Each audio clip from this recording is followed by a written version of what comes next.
GingerGM.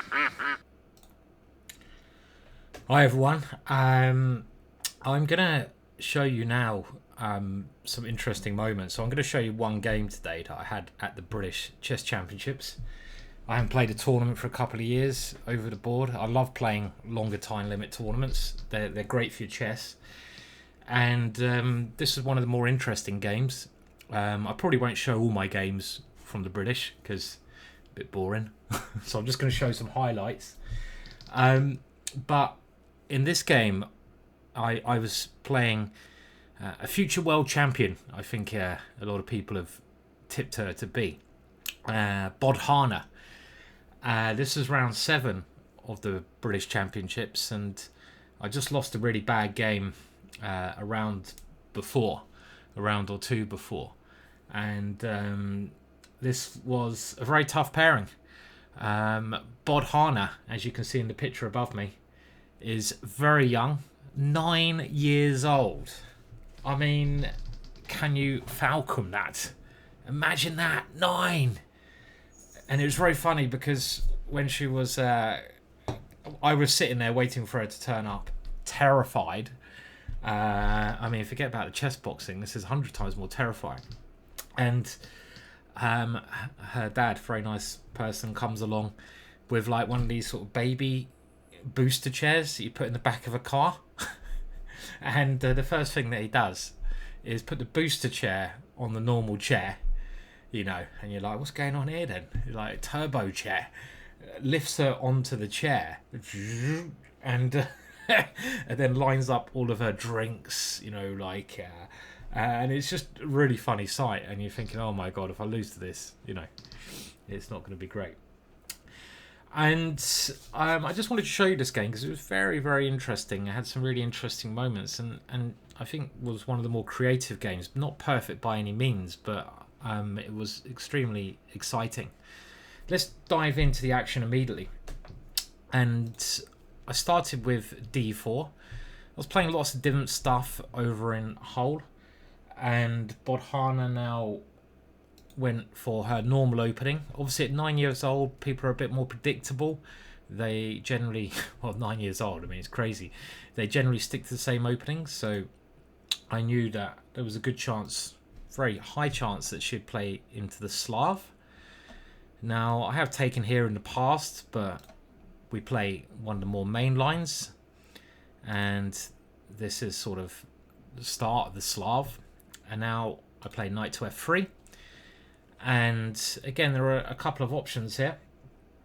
One main option is to take on c4, and the other option is to play what Bodhana played, the semi-Slav with e6. These are the two main ideas, and it was in this position I played very quickly, and this is one of the positions I wanted to talk about already. This is a main line position. And about an hour before the game, I was on WhatsApp to a friend of mine, Blair, who you might know, and he was just suggesting opening ideas. And he said, have you seen this video by Matthew Sadler? And I put a link to the video in the description below. Well worth watching. And I said, I haven't seen it. And I saw this video, and Matthew Sadler is one of the strongest English chess players of all time. He's got a brilliant YouTube channel if you're serious about getting better at chess, maybe for the higher rated players. But he does a lot of his work combined with top chess engines and comes up with fascinating concepts. And he was discussing an idea in this position here, and the idea he discussed is the idea I played, and I think he mentioned it's never been played before already, and that is the move g4. Very interesting idea, this one. It looks crazy. It is a bit crazy, and the whole point is you have a complete disregard for material, but you're trying to open up lines to attack, and you have to forget about the computer assessment. I have got a computer here which basically says black is doing pretty well after this move, as you can see from above, but you've got to sort of follow your heart a little bit.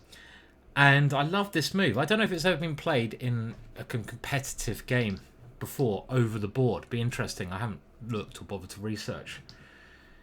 Another reason I do, I mean, I love interesting creative ideas. And I looked at this video, did my half hour's prep, saw some of Matthew's ideas. Very interesting. I thought, yeah, let's give it a go. Another idea is I was looking at Bodhana's games. And for 9 years old, she's got a very mature playing style. And you've got to try to play against your opponent. She's very good in, I'm not going to say, well, simple positions maybe. Positions where she can even outplay her opponent, which is very peculiar for someone so young. I mean, she's obviously a lot higher rated than 2185, as most players were in the British. And who knows how strong she can get. Very nice kid as well, which is just as important. Let's move on. So obviously the proof in the pudding is taking it. Otherwise I'm going to push that pawn forwards and it could be a bit annoying. So Bodhana did take the pawn. And now what's my idea? My idea is simply to go rook g1. And after the knight goes back, we're not in a rush to win our pawn, but we've activated our rook and we've made it hard for black to develop that bishop. And now we've got to play bravely, and the brave move here is bishop to f4, potentially sacrificing a second pawn. And we're going to go for queen c2, castle's queenside, maybe open up the centre. And we're relying on the fact that Bodhana's pieces are passive here. And I've got open lines to attack with. And it's quite interesting now, if we look at the computer, and again, I don't know the depth of this computer, maybe it's depth 20, I don't even know what that means, but, you know, this is on chess.com, but it shows that even though, you know, after pawn takes pawn, which Bodhana did not play, even though white's 2 pawns down, it's not that bad, the assessment for white. And this is one of those things I think you've got to do. You've got to, I'm not putting the computer on throughout the analysis here for a reason. You've got to rely on, got to just turn off that computer sometimes. It's something that you really, you know, I see it with Chessable. So many noobs getting obsessed with the computer assessment, but they don't know how to play chess in the middle game. No offense to them, but they spend all their time memorizing opening ideas. As soon as they get out of theory, they have no idea what to do. And yeah, openings are important, but, you know, turn that computer off. Think for yourself. Now, this Bodhana didn't play. We won't go into the variations here, except to say that white's idea is clearly to play e4. And now, after b5, just play quite calmly a queen c2 and castle's queenside. And the analysis of this will be in the link, Matthew Sadler's video. So if you want to have a look at this, then have a look at that video.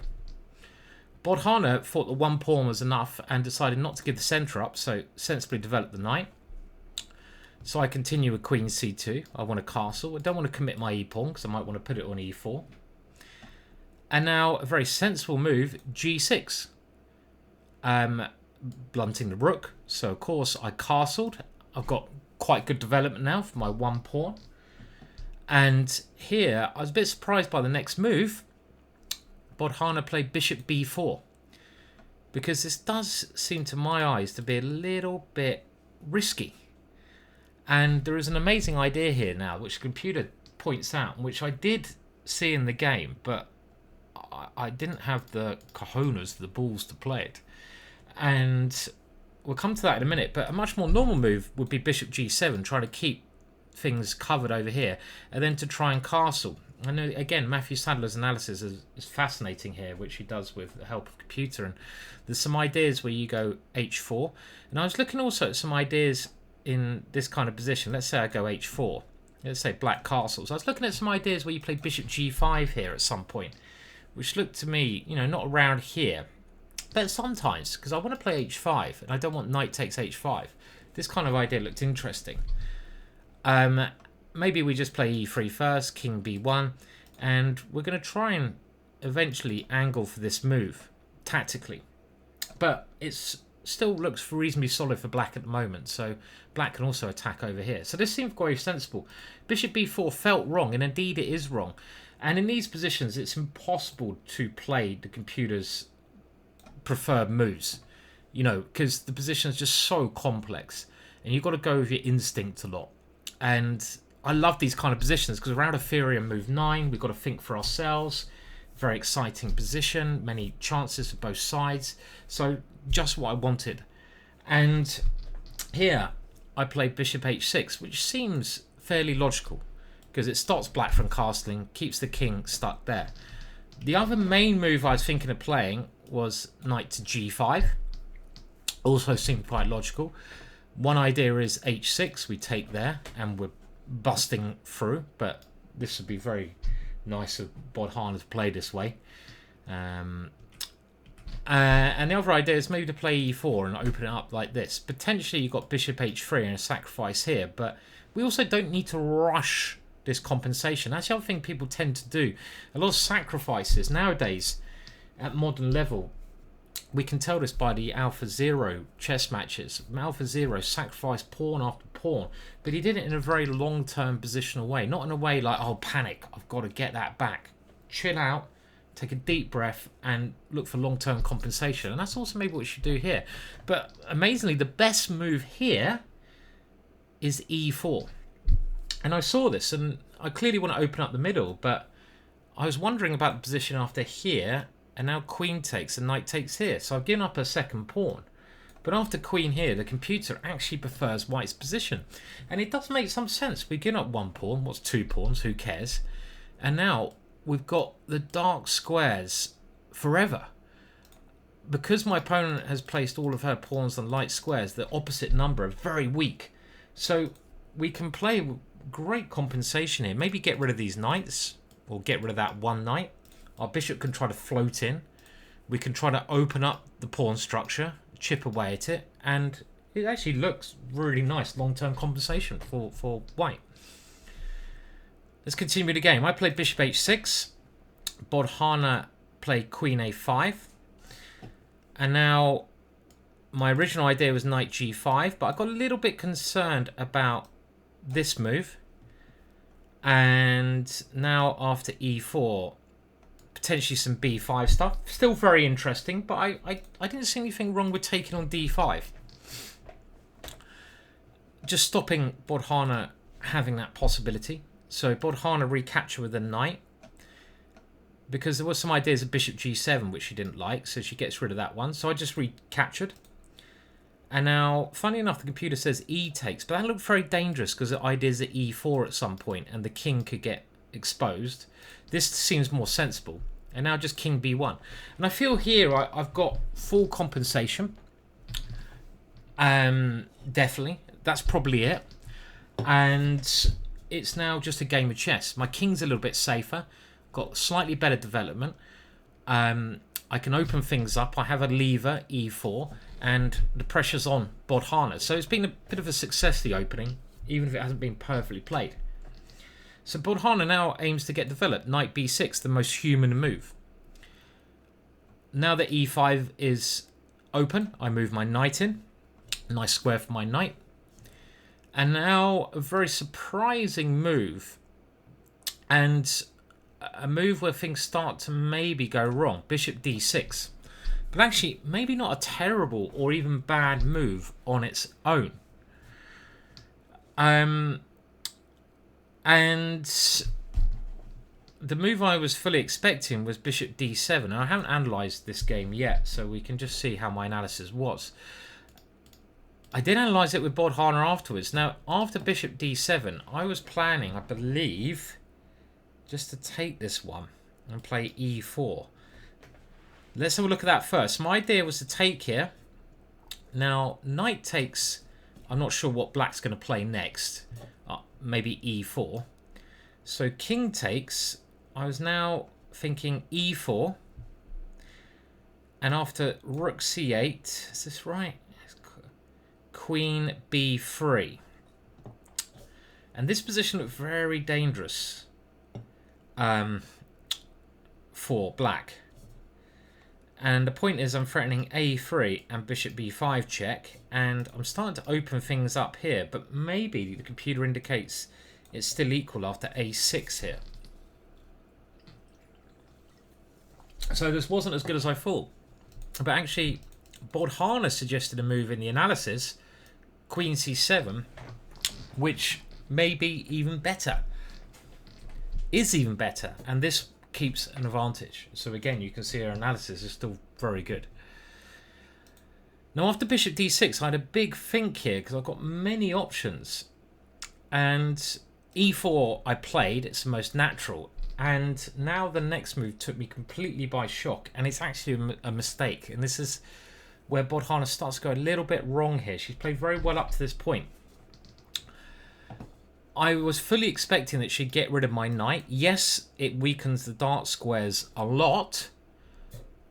But now, if I play pawn takes bishop, which I think was my main choice, she can go bishop d7, and her king is still trapped here, but she's going to start to get some counterplay on the c file. And this square is a very nice square for a knight to come and blockade. And I was planning the following: simply bishop d3, because I wanted to really get my queen in the dark squares here. And now let's say rook c8, queen e2, and this position looked entirely unclear to me. I'm going to try to get my queen here and my bishop here, but there was also something I didn't like about black's pieces lurking around my king. So I think Bodhana had to play something along this line. Now the way she played it, pawn takes e4, I think it shows a little bit of weakness in her play, that sometimes she's a little bit too willing to simplify things. I think she's got to embrace the chaos a bit more, even if it opens up more chances to lose. Maybe she should lose more games by going more tactical. But I think it'd be really good for Bodhana at this point in her career to play a little bit more tactically, and play some sharper systems. She's clearly great. At this age, it's where you experiment. You can lose games. And I think around here, you can see after queen takes e4, she tries to swap queens with this move very quickly. But now her position becomes very difficult because, of course, I don't exchange queens. And this was just a little bit too much of a willingness to exchange off. I simply moved my queen to e2, defending my rook. And I've now got bishop g2 coming. Her king's still stuck in the centre. And it's a real target now. A real target. In actual fact, the computer says queen e3 is even better. A bit worried about bishop takes e5. Maybe there's a bishop g2 there. But this is still very good. And after queen a5, we can see that Bodhana has clearly made a mistake. And now I played what looked like a very good move at the time. I want to open up the position more, even if I have to sacrifice, embracing the chaos, d5. And this was a very good move. Open up more lines, open up more squares, get to the king. Now, pawn takes clearly doesn't work because I have a knight check winning the queen. So she also doesn't want to allow me to open up the position even more, I wouldn't have thought. So knight takes was forced. And now my idea was knight c4. And there's only one move because this and this is on pre. Queen c5. And this is where I started to freak out a little bit. I was getting down to having 5 minutes left. And I'm not used to being in a tournament with this much time in a complicated position. It's move 19. I've got 20 moves to make. Bodhana also quite short a time. You can imagine a very complex position. And I just didn't play. No idea why I didn't play the most logical move. I was a bit sharper. I would have played it. This is clearly a very important defensive piece. And what I should play is just get rid of that one. And now I've just played bishop g2 where I'm threatening to take the knight. And this is indefendable, this position. Well, I spent a lot of my time, I had about 10 minutes, but it got down to 5 minutes. What I spent a lot of my time trying to work out was another very forcing line. And I was trying to make this move work. And the point is, I looked at the variation queen takes. And this is the kind of stuff you must analyse during the game. And now let's say the queen moves. Knight takes d6. Queen takes d6. I go rook d1. And now the queen moves. And this position, to my eyes, originally, it just felt like there should be a win here. Because this is stuck in the middle. Yes, I'm a lot of material down, exchanging 2 pawns. But surely there's a way to, take advantage of the king and force checkmate here. Like, ideas of bishop takes b7 and queen b5. Bishop coming to f6. But I couldn't see it. And I was getting more and more frustrated by not seeing the win in this position. And actually, as you can see from the computer evaluation, the computer gives it is actually quite equal.